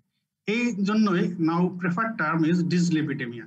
ডিসলিপিডেমিয়া মানে হলো disturbance in blood lipid level, মানে নরমাল লিপিড যেমন থাকার কথা তার থেকে যে কোনো ধরনের ডিস্টারবেন্স, ডেভিয়েশন, এটাই হচ্ছে ডিসলিপিডেমিয়া। তো এইচডিএল কমে যাওয়া, এটা হলো আমাদের ডিস্টারবেন্স নরমাল ফিজিওলজি থেকে। আর বাকিগুলো বেড়ে যাওয়া এটা হলো ডিস্টারবেন্স। তো এই কনসেপ্ট থেকেই ডিসলিপিডেমিয়া বলা হচ্ছে, মানে any disturbance in blood lipid level. আর এই জন্য ড্রাগগুলো, যে ড্রাগগুলো ইউজ করা হয় টু ম্যানেজ ডিসলিপিডেমিয়া, তাদেরকে বলা হচ্ছে অ্যান্টি ডিসলিপিডেমিক ড্রাগস। আর হাইপারলিপিডেমিয়া আগে বলা হয়তো, এখনো টার্মটা পুরো উঠে যায় নাই, হাইপারলিপিডেমিয়া এখনো বলা হয়, সেক্ষেত্রে বলা হয় লিপিড লোয়ারিং ড্রাগস। তো আমাদের প্রেফার টার্ম হচ্ছে আসলে ডিসলিপিডেমিয়া, আর এই ড্রাগের নাম হবে অ্যান্টি ডিসলিপিডেমিক ড্রাগ। তো লো HDL may be associated with increased risk of coronary atherosclerosis. High level of HDL appear to have protective effect. তার মানে HDL বেশি হলে এটা প্রোটেক্টিভ, আর HDL কম হলে বরং অ্যাথেরোস্ক্লেরোসিসের রিস্ক বেড়ে যাবে। আবার total cholesterol, LDL cholesterol, VLDL, IDL এগুলো যদি আবার বেড়ে যায় তাহলে অ্যাথেরোস্ক্লেরোসিসের চান্স বেড়ে যায়। আর ট্রাইগ্লিসারাইড যদি বেড়ে যায়, তো এটা আসলে এটা কিছুটা অ্যাথেরোস্ক্লেরোসিসের সঙ্গে রিলেটেড, তবে ট্রাইগ্লিসারাইড লেভেল বেড়ে গেলে মেইন রিস্ক হচ্ছে টু ডেভেলপ অ্যাকিউট প্যানক্রিয়াটাইটিস। তো হাইপারলিপিডেমিয়া হলো ব্লাড লিপিড লেভেল বেড়ে যাওয়া, যেটা অ্যাথেরোস্ক্লেরোসিসের রিস্ক। আর হাইপারলাইপেমিয়া আর একটা টার্ম, সেটা হলো যে ট্রাইগ্লিসারাইড বেড়ে যাওয়া, এটার নাম হাইপারলাইপেমিয়া, এটার রিস্ক হচ্ছে অ্যাকিউট প্যানক্রিয়াটাইটিস। আর আমরা যেটা বললাম ডিসলিপিডেমিয়া, মানে any disturbance or deviation in blood lipid level, dyslipidemia. তো লিপিড বেড়ে গেলে যেটা হয়, কোলেস্টেরল বেড়ে গেলে এগুলো আর্টেরিয়াল ওয়ালে ডিপোজিশন হয়, টিউনিকা ইন্টিমাতে ডিপোজিশন হয়ে অ্যাথেরোমা ফর্মেশন করে, অ্যাথেরোস্ক্লেরোটিক প্লাক ফর্মেশন করে, এটা আবার বাড়তে থাকে, অনেক সময় রাপচার হয়ে যায়, প্লেটলেট অ্যাগ্রিগেশন হয়, থ্রম্বাস ফর্মেশন হয়, এইভাবে অ্যাথেরোস্ক্লেরোসিস প্রসেসটা প্রোগ্রেস করতে থাকে। এই VLDL, LDL, IDL এগুলো হচ্ছে অ্যাথেরোজেনিক লিপিড, আর HDL হচ্ছে অ্যান্টি অ্যাথেরোজেনিক। তো আমাদের ট্রিটমেন্ট গোল কি? যাদের ডিসলিপিডেমিয়া থাকে, LDL cholesterol, total cholesterol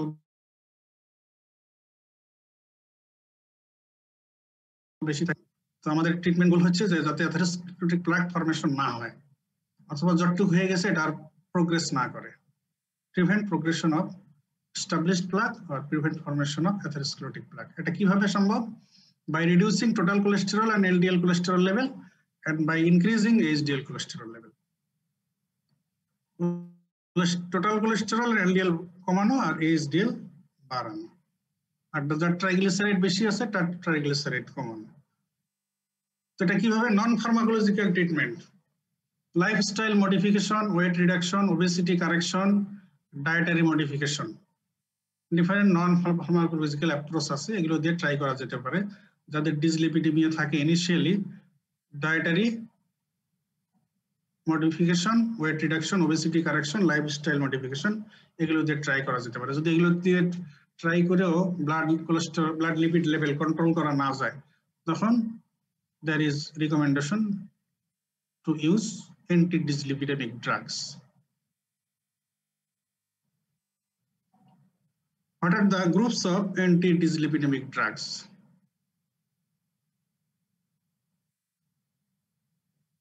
Number one group, statins. Statins. Second group, anion exchange resin, that is bile acid sequestrant, ezetimibe, fibrates, nicotinic acid, and একদম latest group add হয়েছে এই লিস্টে, সেটা হলো PCSK9 ইনহিবিটরস। তাহলে এই অ্যান্টি ডিসলিপিডেমিক ড্রাগস বললে অবশ্যই সবার আগে বলতে হবে স্ট্যাটিন, এরপরে anion exchange resin, bile acid sequestrants, ezetimibe, fibrate, nicotinic acid derivatives, PCSK9 inhibitors. Statin হলো, স্ট্যাটিন দিয়ে অনেকগুলো ড্রাগের নাম আছে, atorvastatin, fluvastatin, simvastatin, rosuvastatin, pitavastatin, এগুলো স্ট্যাটিন দিয়ে নাম সব। স্ট্যাটিন মূলত ইনহিবিট করে HMG-CoA রিডাকটেজ এনজাইম। এই এনজাইমটা কোন পাথওয়ের এনজাইম? Cholesterol synthesis. কোলেস্টেরল সিনথেসিসের, বায়োসিনথেসিসের রেট লিমিটিং স্টেপের যে এনজাইম, এটা হচ্ছে HMG-CoA রিডাকটেজ। তো এই এনজাইমকে ইনহিবিট করে সে কোলেস্টেরল সিনথেসিস ইনহিবিট করে কাজ করে। আচ্ছা, মেকানিজম আমরা একটু পরে আসতেছি।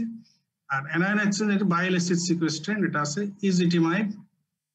এরা হচ্ছে intestinal cholesterol absorption inhibitor, ফাইব্রেট group. এই ফাইব্রেট মূলত ট্রাইগ্লিসারাইড লেভেল কমায়, ট্রাইগ্লিসারাইডের ব্রেকডাউন কমায়, ব্রেকডাউন বাড়িয়ে দিয়ে ট্রাইগ্লিসারাইড লেভেল কমায়। নিকোটিনিক অ্যাসিড ডেরিভেটিভ, এটা মূলত এইচডিএল কে বাড়িয়ে দেয়, ফাইব্রিক ট্রাইগ্লিসারাইডও কিছুটা কমায়। আর PCSK9 হলো লেটেস্ট গ্রুপের ড্রাগ, এটা যেটা যখন আদার অ্যান্টি ডিসলিপিডেমিক ড্রাগস দিয়েও লিপিড লেভেল কন্ট্রোল করা যায় না, তখন PCSK9 ইনহিবিটর ইউজ করার কথা বলা হয়েছে। এই যে স্ট্যাটিনস বলতেছিলাম, পরীক্ষায় তোমাদের অ্যান্টি ডিসলিপিডেমিক ড্রাগস এর মধ্যে স্ট্যাটিনসই সবচেয়ে বেশি জিজ্ঞেস করা হয়, রিটেনেও আসে। মেকানিজম হাউ অ্যাটরভাস্টাটিন দিয়ে দিল, how atorvastatin or rosuvastatin reduce blood cholesterol level, এটা কিন্তু আসে মেকানিজম পরীক্ষায়। অ্যাডভার্স ইফেক্টস কি, এগুলো ফেস করতে হয় পরীক্ষায়। তাহলে অ্যাটরভাস্টাটিন, রোসুভাস্টাটিন, সিমভাস্টাটিন, প্রাভাস্টাটিন, ফ্লুভাস্টাটিন, এগুলো হলো স্ট্যাটিন। তো কিভাবে কমায়, এই যে বললাম ইনহিবিটস HMG-CoA রিডাকটেস। তো HMG-CoA রিডাকটেস ইনহিবিট হয়ে গেলে কোলেস্টেরল সিনথেসিস হলো না। কোলেস্টেরল সিনথেসিস না হলে তোমাদের যে এখনই বললাম কোশ্চেন আসে যে কিভাবে ব্লাড কোলেস্টেরল লেভেল কমায়, এটার সাথে এটা কিভাবে মিলবে? কোলেস্টেরল সিনথেসিস হয় কোথায়? লিভারে স্যার, সাইট অফ, হ্যাঁ লিভারে স্যার, কোথায়? Mainly liver. তবে শুধুই কি লিভারই কোলেস্টেরল সিনথেসিস করে? অন্য কোথাও হয় স্যার। মেইনলি, এবং কোলেস্টেরল মেটাবলিজমের সময় লিভারই মেইনলি ইনভলভ, লিভারের দিকে। তবে আর অনেক অর্গানিক কিন্তু অনেক সেলই, এবং কোনো, আমি তো যতটুকু মনে পড়ে বায়োকেমিস্ট্রির বইতে পড়ছিলাম, any nucleated cell can synthesize cholesterol.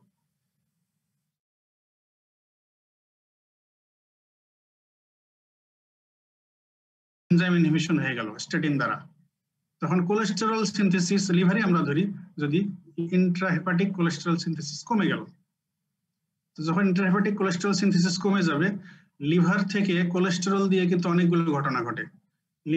লিভারের কোলেস্টেরল দিয়ে বাইল অ্যাসিড তৈরি হয়, বাইল সল্ট তৈরি হয়, মেমব্রেনে কিছু কোলেস্টেরল লাগে, চলে যায়, সেল মেমব্রেন, অর্গানেলি মেমব্রেন, এগুলোতে চলে যায়। ঠিক আছে, তাহলে কোলেস্টেরল অনেক ফাংশন আছে। তো এই ফাংশন গুলো তো তখন বন্ধ হওয়ার পথে। তো তখন যেটা হয়, LDL receptor expression on liver cell surface এটা বেড়ে যায়। তখন LDL রিসিপ্টর সার্কুলেশন থেকে বেশি বেশি LDL আপটেক করে ক্লিয়ার করে। তো সার্কুলেশন তখন থেকে যখন লিভার LDL কে বেশি বেশি করে দিচ্ছে, তো তখন সার্কুলেশনে ব্লাডে LDL কোলেস্টেরল কমে যাচ্ছে, এইভাবে মূলত কমে। তাহলে সিনথেসিস প্রথমে হলো কথা, ইন্ট্রাহেপাটিক সিনথেসিস কমে গেল, ইন্ট্রাসেলুলার সিনথেসিস কমে গেল HMG-CoA রিডাকটেজ ইনহিবিশনের কারণে। তো এই কারণে LDL রিসিপ্টর এটা আপ রেগুলেটেড হবে, ওভার এক্সপ্রেসড হবে, এবং সে সার্কুলেশন থেকে বেশি বেশি LDL আপটেক করবে, ব্রেকডাউন করবে, ক্লিয়ার করে দেবে। তখন সার্কুলেশনে LDL কোলেস্টেরল রিডাকশন হয়ে গেল। এই হচ্ছে how statin causes reduction of blood cholesterol level. তো স্ট্যাটিনের ইফেক্টিভনেস মূলত total cholesterol and LDL cholesterol কমানোর ক্ষেত্রে। এছাড়া সে কিছুটা TGO কমায় আর কিছুটা HDL বাড়ায়। তো মেইন ইফেক্টর হলো LDL cholesterol and total cholesterol কমানো। এডিশনাল ইফেক্ট কিছুটা TGO কমায় আর কিছুটা HDL বাড়ায়। এজন্য যাদের টোটাল কোলেস্টেরল বেশি, LDL কোলেস্টেরল বেশি, আবার HDL কম, তো তাদের ক্ষেত্রে বেশি ইফেক্টিভ। স্ট্যাটিনের অ্যাডভার্স ইফেক্ট, স্ট্যাটিনের অ্যাডভার্স ইফেক্ট দুইটা অর্গানে অ্যাডভার্স ইফেক্ট ভালো করে মনে রাখতে হবে। একটা হলো মাসেল আর একটা হচ্ছে লিভার। মাসেলে মায়োসাইটিস করে, সিম্পল মায়ালজিয়াও হতে পারে, ইনফ্লামেশন হতে পারে, মায়োসাইটিস। আর লিভারে hepatic dysfunction, that is elevated liver enzyme, HGPT, HGOT এগুলো বাড়ায় দিতে পারে। তো যেহেতু এই কারণে লিভার ডিজিজে, অ্যাকুট আর ক্রনিক লিভার ডিজিজ, প্রেগন্যান্সি, এক্ষেত্রে এগুলো স্ট্যাটিন কন্ট্রাইন্ডিকেটেড। তাহলে কন্ট্রাইন্ডিকেশন অফ স্ট্যাটিন বললে acute liver disease, chronic liver disease, pregnancy.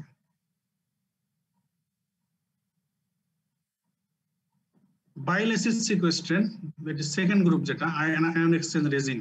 For example হচ্ছে cholestyramine and cholestyramine. cholestyramine, cholestyramine. এরা হলো এদেরকে অ্যাডমিনিস্ট্রেশন ওরালি করা হলে এটা ইন্টেস্টাইনের বাইল অ্যাসিডকে বাইন্ড করে ফেলে। তো বাইল অ্যাসিডকে বাইন্ড করলে আর এই বাইল অ্যাসিড অ্যাবজর্পশন হতে পারে না। তো যখন বাইল অ্যাসিড আর অ্যাবজর্পশন হচ্ছে না, আমরা জানি যে বাইল অ্যাসিডের এন্টারোহেপাটিক রিসাইক্লিং হয়। তাহলে সেই এন্টারোহেপাটিক রিসাইক্লিং হবে না, তাহলে বাইল অ্যাসিড নতুন করে তৈরি করার প্রয়োজন হবে।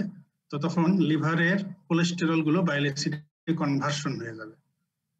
তো লিভারে কোলেস্টেরল বাইল অ্যাসিডে কনভার্সন হয়ে গেলে তো এখানে কোলেস্টেরলের ঘাটতি দেখা দিবে। তো এটাকে আবার কভার করার জন্য এলডিএল রিসেপ্টর ওভার এক্সপ্রেশন হবে, সার্কুলেশন থেকে এলডিএল কোলেস্টেরল এই রিসেপ্টর দ্বারা লিভারে আপটেক বেশি হয়ে যাবে, তখন সার্কুলেশন থেকে কমে যাবে। তাহলে প্রথমে ইন্টেস্টাইনে বাইল অ্যাসিড বাইন্ড করতেছে, এন্টারোহেপাটিক রিসাইক্লিং অফ বাইল অ্যাসিড এটা হচ্ছে না, তখন লিভারের যে কোলেস্টেরল গুলো ছিল এগুলো বাইল অ্যাসিডে কনভার্সন হয়ে যাবে। তো লিভারে আবার কোলেস্টেরল তখন কমে গেল, ইন্ট্রাহেপাটিক কোলেস্টেরল। তো এটাকে কভার করার জন্য এলডিএল রিসেপ্টর অ্যাক্টিভিটি লিভার বাড়িয়ে দিবে, বাড়িয়ে দিলে এলডিএল রিসেপ্টর সার্কুলেশন থেকে এলডিএল কোলেস্টেরলকে আপটেক করবে বেশি বেশি করে, এটাকে সে ইন্ট্রাসেলুলারে ইন্ট্রাহেপাটিক এটার কাজে লাগাবে, ইউটিলাইজেশন করবে। এইভাবে বাইল অ্যাসিড সিকুয়েস্ট্রেশন দিলে blood lipid level, cholesterol level কমে যাচ্ছে।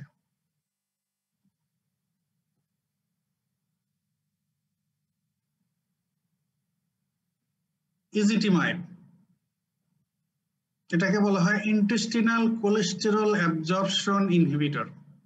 ইন্টেস্টিনাল কোলেস্টেরল অ্যাবজর্পশন ইনহিবিটর, তার মানে এটা অ্যাডমিনিস্ট্রেশন করা হলে সে ইন্টেস্টাইন থেকে কোলেস্টেরল অ্যাবজর্পশনই কমিয়ে দেবে, তো কাজেই ব্লাডে কোলেস্টেরল লেভেল কমে যাবে। Intestinal cholesterol absorption inhibitor. Fibrate, ফাইব্রেটের এক্সাম্পল জেমফাইব্রোজিল এন্ড ফেনোফাইব্রেট। এখন ফেনোফাইব্রেটটা ইউজ হয় বেশি, ফেনোফাইব্রেট, জেমফাইব্রোজিল এন্ড ফেনোফাইব্রেট। তো ফাইব্রেট মূলত ইফেক্টিভ হচ্ছে এটা ট্রাইগ্লিসারাইডের ব্রেকডাউন বাড়িয়ে দেয়, এই কারণে ট্রাইগ্লিসারাইড লেভেল মূলত কমায়। তবে এটা কিছুটা এলডিএলও কমায়, টোটাল কোলেস্টেরল কিছুটা কমায়, আর এইচডিএল বাড়ায়। তাহলে ট্রাইগ্লিসারাইড লেভেল কমায়, এইচডিএল বাড়ায়, আর কিছুটা টোটাল কোলেস্টেরল এলডিএল কোলেস্টেরলও কমায়। তো বলা হয় যে ফাইব্রেট is mainly effective in reduction of blood triglyceride level. এটার ক্ষেত্রে এটা ইফেক্টিভনেসটা সবচেয়ে বেশি ট্রাইগ্লিসারাইড লেভেল কমানোর ক্ষেত্রে। এরপরে এইচডিএল কমানোর ক্ষেত্রেও এটার রোল আছে।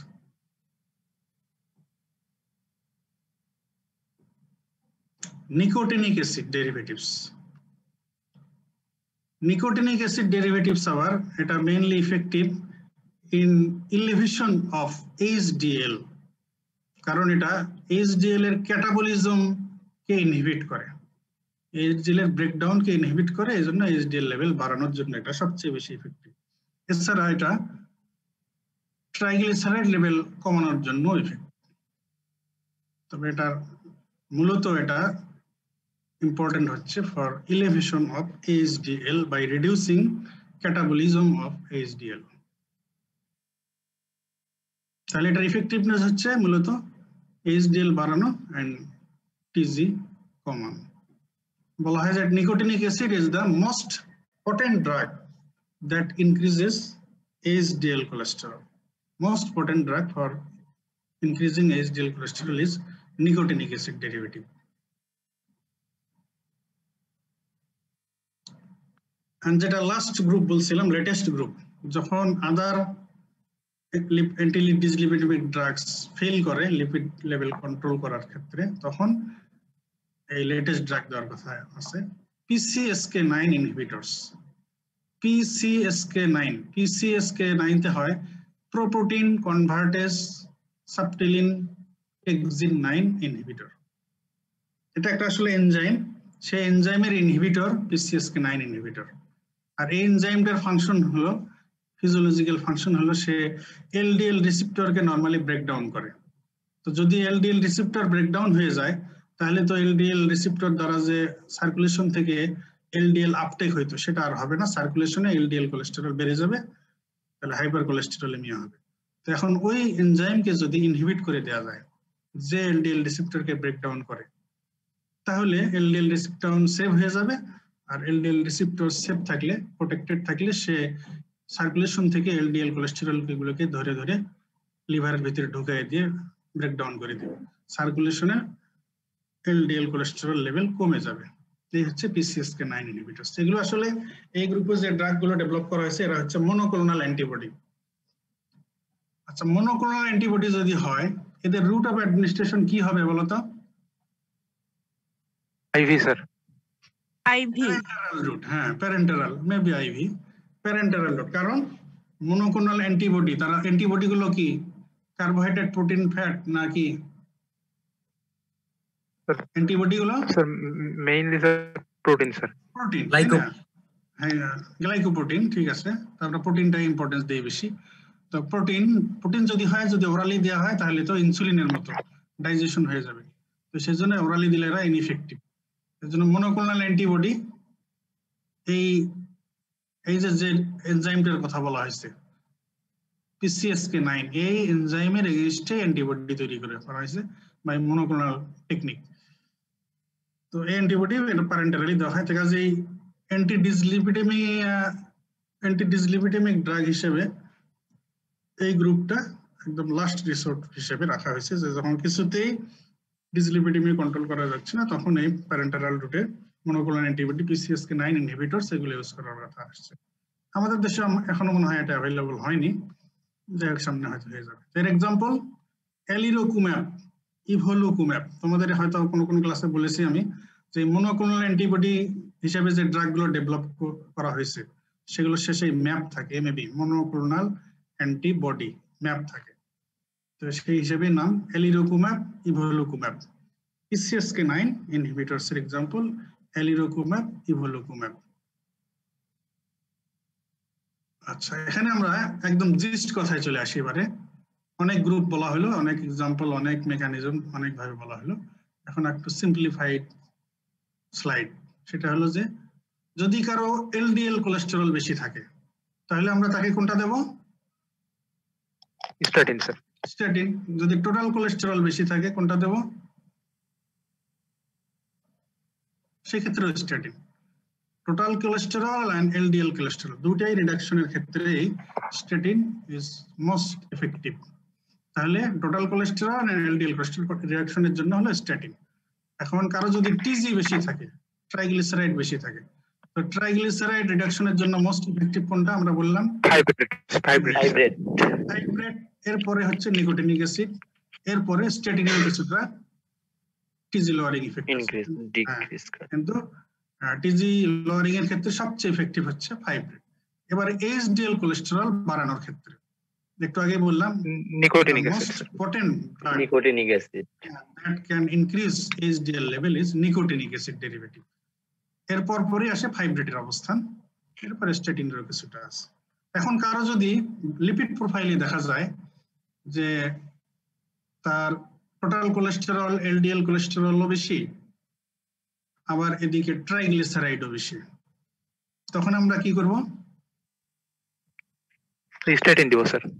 টোটাল কোলেস্টেরল, এলডিএল কোলেস্টেরল বেশি, আবার টিজিও বেশি, তাহলে কোনটা দেব? স্ট্যাটিন দিব স্যার। তাহলে আমরা স্ট্যাটিন দেব যদি ট্রাইগ্লিসারাইড লেভেল খুব বেশি না হয়। এগুলো লেভেল আছে, এগুলো তোমরা ক্লিনিক্যালি জানবে। খুব বেশি না হলে আমরা স্ট্যাটিন দিয়ে ট্রাই করব, কারণ স্ট্যাটিনের মেইন ইফেক্ট যদিও টোটাল কোলেস্টেরল, এলডিএল কোলেস্টেরল কমানো, কিন্তু তার কিছুটা টিজি লোয়ারিং ইফেক্টও আছে। ওই কাজেই আমরা ইনিশিয়ালি স্ট্যাটিন দিয়ে ট্রাই করব। যদি দেখা যায় শুধু স্ট্যাটিনে কন্ট্রোল হয় না, তখন আমরা সাথে ফাইব্রেট অ্যাড করব। ঠিক আছে? ওই তোমরা যখন ডিসলিপিডেমিয়া পড়বে কার্ডিওলজি রিলেশনে বা মেডিসিনে, দেখবে যে এই লিপিড প্রোফাইলের বেসিসে ক্লাসিফাই করা আছে predominantly hypercholesterolaemia, predominantly hypertriglyceridaemia and combined dyslipidaemia. যদি প্রিডমিনেন্টলি হাইপার কোলেস্টেরোলেমিয়া, তার মানে হলো যে এলডিএল কোলেস্টেরল এন্ড টিসি বেশি, তো তো তাদের ক্ষেত্রে আসলে স্ট্যাটিন চয়েস। আর প্রিডমিনেন্টলি যদি ট্রাইগ্লিসারাইডেমিয়া হয় সেই ক্ষেত্রে হলো ফাইব্রেট চয়েস। আর যদি কম্বাইন ডিসলিপিডেমিয়া হয় এবং সেই ক্ষেত্রে ইনিশিয়ালি স্ট্যাটিন দিয়ে ট্রাই করব যদি টিজি লেভেল খুব বেশি না থাকে, তবে অনেক বেশি যদি হয় তখন কম্বিনেশন লাগতে পারে। তখন হলো কম্বিনেশন অফ স্ট্যাটিন প্লাস ফাইব্রেট, বিভিন্ন ধরনের কম্বিনেশন করা যায়। Combination of statin plus nicotinic acid, আবার ওই যে আরো ওইদিকে ড্রাগগুলো বলা হলো স্ট্যাটিনের সঙ্গে intestinal cholesterol absorption inhibitor, bile acid sequestrant, এগুলো বিভিন্ন ধরনের কম্বিনেশন করা যেতে পারে। তাহলে মেইন ইফেক্ট হচ্ছে এটা, এরপরে প্রয়োজন হলে কম্বিনেশন করা যেতে পারে। Thank you very much for lowering your blood cholesterol level. তাহলে আজকে শেষ করে দিই। ধন্যবাদ স্যার। ওকে জি স্যার। আচ্ছা, তোমাদের জি তাহলে স্যার, আপনার স্যার নেক্সট সোমবার স্যার। কার্ডিওভাস্কুলার, হ্যাঁ নেক্সট সোমবার ইনশাআল্লাহ। তো তোমাদের কার্ডিওভাস্কুলার জি স্যার, সিস্টেম কার্ডিওভাস্কুলার শেষ স্যার। মোটামুটি এখন তোমাদের ওই থ্রম্বোটিক এন্ড অ্যান্টি থ্রম্বোটিক অ্যান্টিপ্লেটেলেট যেটা আছে স্যার, ওই চ্যাপ্টারে চলে যাব। জি স্যার। আর এর মধ্যে তোমাদের ম্যাডাম অ্যান্টিডায়াবেটিকটা স্যার ম্যাডাম নিতে চাইছে স্যার। অ্যান্টিডায়াবেটিক, হ্যাঁ স্যার অ্যান্টিডায়াবেটিকটা ম্যাডাম নিতে চাইছেন। জি স্যার। হ্যাঁ ঠিক আছে। তো ঠিক আছে, আর তোমরা ধন্যবাদ আজকে তো মনে হয় এই যে এখন দেখতেছি 24-25 এর বেশি গেল না পার্টিসিপেন্ট। Yes, sir. এই আজকে কি 27 পাসের কেউ আসো নাকি একদমই নাই? জি স্যার। স্যার আছে স্যার, আচ্ছা। কিছু স্যার আছে স্যার। জি স্যার। জি স্যার। তো আছে রফিকুল আসো? রফিকুল নাই? আচ্ছা ঠিক আছে স্যার নেট প্রবলেম Okay, মনে হয় thank স্যার। you. স্যার আচ্ছা নেট ঠিক প্রবলেম আছে, হতে পারে thank you. Sir. G sir. G sir, ধন্যবাদ।